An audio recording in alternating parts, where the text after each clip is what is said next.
Hi everyone, I'm really happy to have Byron Constable here today to talk about Avenue 51 and some of the exciting projects that they've got going for smaller beauty brands wanting to enter the China market. Hi Byron. Hello Ellie, how are you? Thank you so much for joining me. Pleasure. We've obviously had conversations before, and I really wanted to bring you on today to get brands to understand a bit more about what you guys are doing at Avenue 51 and how you're specifically looking to help smaller beauty brands that want to come into the China market. And this is your 10-10 project. So I'd really give a bit of an explanation about 10-10 and how it came to light. Yeah, thanks for that. Yeah, no, it's so 10-10 in Chinese. It's kind of a play on words. It's 试试, which also sounds like try this. So it's essentially what we did was we decided, or we found it was necessary to build this community of mostly Chinese expats that were willing to try new British products, and particularly beauty and wellness products, and then share their enthusiasm, if they do like them, across social media. So essentially, we already had this. Just to quickly wind you back a little bit, Avenue 51 has a logistics arm. It was a courier side. And so around about 40,000 Chinese expats use our service every single year to deliver products back to their friends and family in China. So we already had this group, and we just really need to mobilize them in a way. And that's how 10-10 came about, was essentially to put these use. And we initially used this community for on brands like ThisWorks and Waitrose, and the results were absolutely sensational.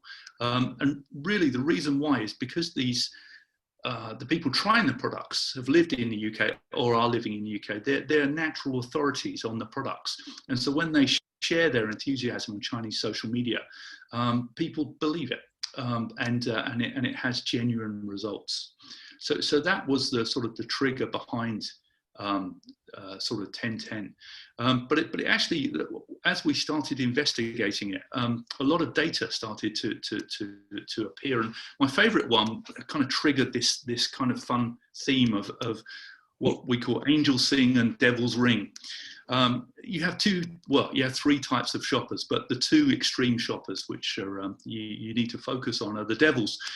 The devils get your product, they try it, they hate it for some reason, and then they ring their bell, and it's loud, and you need to cut that bell. You've seen them, right? I'm not going to talk about devils, but the angels are the other side. The angels are the shoppers who buy your product. They enjoy it, they love it. And what they do is they share their enthusiasm with their friends on social media. Now, this is easier now than it's ever been before in the world. It was because social media is so prevalent, and because a lot of the posts, the sharing, is public, so strangers can see it, as we've seen with brands like Perfect Diary, who had, in people with no followers, but having massive influence on social media when they posted. So this is the idea that really is around the 10-10 sort of project. Is your angels, when somebody buys your product or when somebody tries your product and likes it, if they trigger 3 to 4 more purchase intentions because of their enthusiasm, if you think about it, 75% of the value of your business happens after the transaction, happens after the product has been bought. It's a completely new way of thinking right now. And this is really, really relevant in China. Probably it's coming in the UK, probably not as powerful, but it's very relevant to products like beauty and wellness, where people are more interested in sharing. Somebody's bought a new pen or something, or some tires, they're not necessarily going to share on social media. But with luxury goods or beauty cosmetics, sharing is a big part of the shopping experience. So this is where the 10-10 sort of community comes into it. 10-10 are this group of people that, if your brand is not very well known in China, we can give them your products they can try them, and they will share their enthusiasm on Chinese social media, assuming the product works. If it doesn't, we ask them not to share their unenthusiasm. We we don't encourage that. But that's the idea: is a very, very fast access to the Chinese market for British consumer brands in the wellness and beauty space through this natural community that we already have available. Yeah, I mean, I think it's such a great network that you have. You know, those 40,000 shoppers that you're already in your database, and to be able to access them, people that, as you said, know the UK brands, living in the UK, they have that natural authority, and China, word of mouth anyway is such strong. You know, people really, really follow what other people recommend. So having that authentic link for British brands, I think, is such a great option, especially for smaller brands. So in terms of how it actually works for smaller brands, maybe that we can go into that in a bit of detail. Yeah, actually, it's very straightforward. We actually have a page which is a sign-up page, so it's not this complicated. You don't have to discuss with us. You just go to avenue51.com/1010, and you can sign up to the service. Essentially, you choose the number of people, community members, that you would like to try your product, and then you pay for the service, and then you just transfer the product to our fulfillment center in London, and we take care of the rest. So we give it to the community. They try it.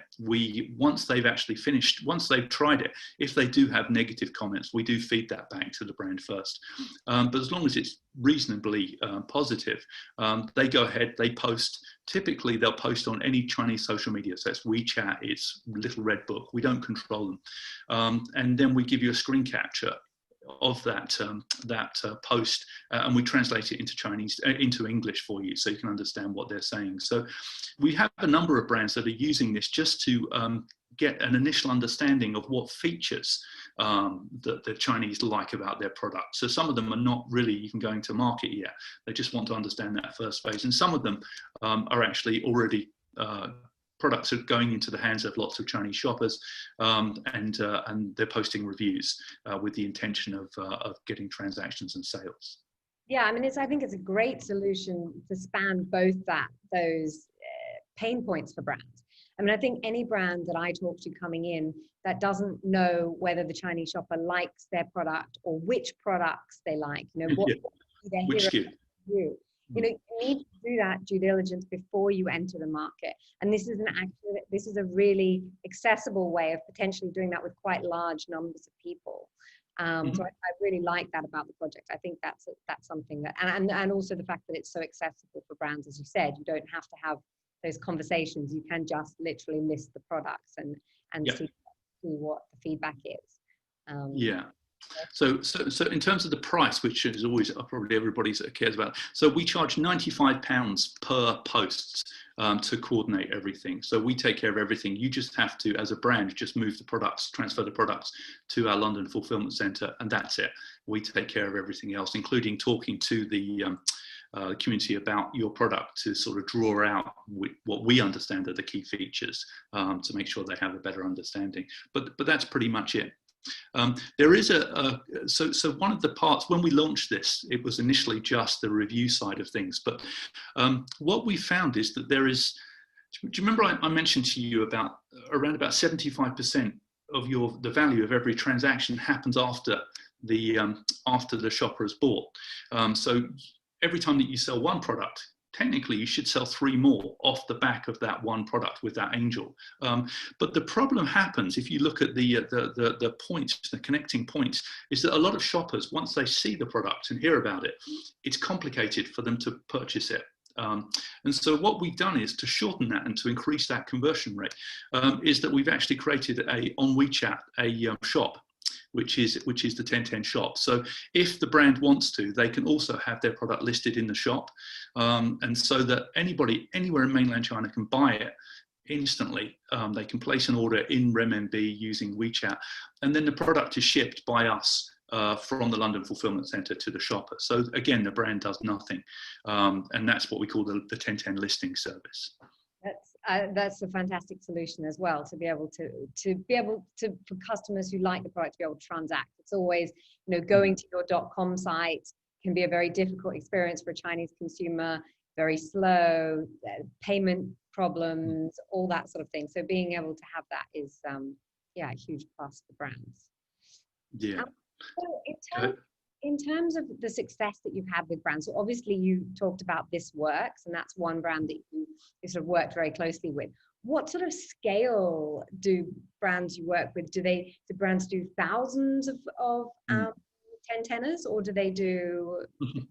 So we have a few brands right now that are so the big period, and I didn't quite sort of get this at the start, but the big period looks like it's going to emerge in Q1 of 2021, with a lot of brands that are starting to use this service with bigger numbers.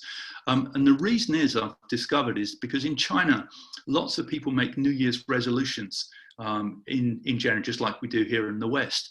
And obviously that's the point when they start to try new well-being products and natural products, etc. So a lot of people seem to be focused, and I think they're quite smart, to focus on that particular quarter, which is Q1, to really to get everybody trying their product, is this kind of New Year's resolution period. So that's when I would see, so a lot of the discussions we have right now are focused on that particular quarter.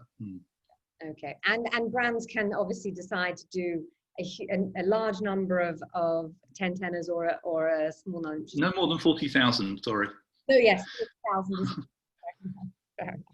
Yeah, it's we have quite a base to work with, and some of them, I mean, some of these people we work with quite a lot of times, so we know that they're better at posting reviews than others, and we tend to work with them at the earlier stage. But there's always some great surprises.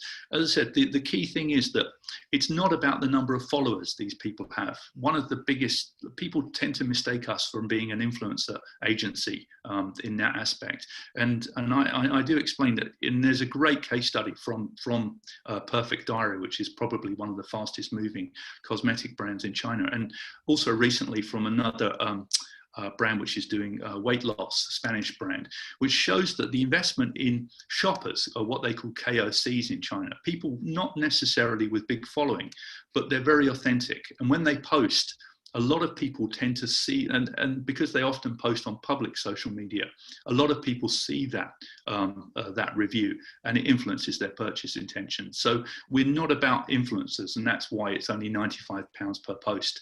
We're leveraging the power of a shopper. And I think that's powerful, because that's your point of difference, right? I think the 2 points of difference, obviously, with KOCs, so shoppers, and also the fact that they're mainly based in the UK, they've got that authenticity with British brands. I think those two things together is a powerful combination for brands looking to really test the market. Okay, so obviously, having worked with lots of beauty brands, both with the 1010 and also with the broader Avenue 51 work, can you do you have maybe one trend that you think brands that coming into the market could it's the one trend that I've seen. So there are themes that I love. For example, I love this cyberpunk theme that's really emerging right now in China. But I'm really not an expert, and I don't have enough data on that. And I tend to only sort of reference things that I really understand and have a lot of information on. The one thing that I do see, which is more of something that we need to address as a country, is that because Chinese shoppers are not shopping and coming to the UK as much right now, and there's not as much visibility from Britain, is that a lot of the Chinese shoppers are forgetting to buy British brands. And even if you are an established brand, and we work with a number of those, even they are turning to 1010 right now to remind the Chinese shoppers that we are still here. We're still, a reputable sort of place to shop. And so in terms of trends, I actually see a trend going away from the Chinese almost forgetting to shop in the UK and Europe to a certain degree. And this is a trend that we really need to turn around. And this is where British brands, particularly well-established ones, would do well to sort of raise the voice at this point, get more angels singing, if you want to use that analogy. It's because we are drifting down. And so that's a trend that I'd love to see reversed. Absolutely, yeah, that's very worrying for any foreign brand. I think we all see the rise of sea beauty, and the power of brands like Perfect Diary. There's lots of talk around that, but there are still shoppers that want to buy foreign brands, but of course they have a lot of choice.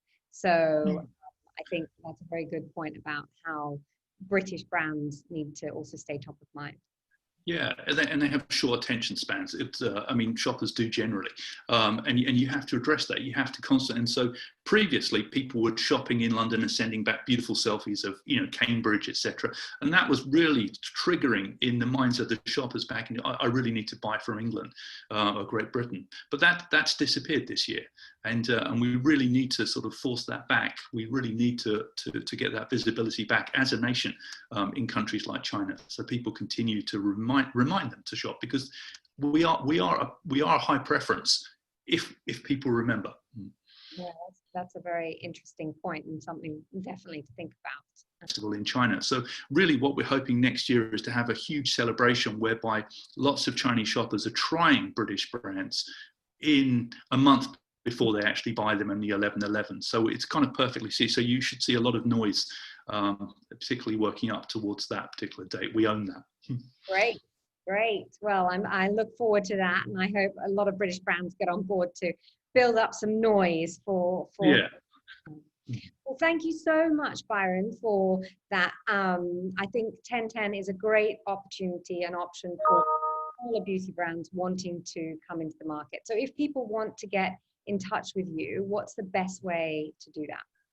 The easiest way is, I'm Byron.Constable at avenue51.com, and certainly happy to contact me. It's or just go to, as I mentioned, avenue51.com/1010, and which is 1010 in case there's, and there is a live customer service on there. We've got a team which are on there most of the time, and they'll be able to answer all the questions immediately. Great. Well, thank you so much for that. It's really interesting. Okay.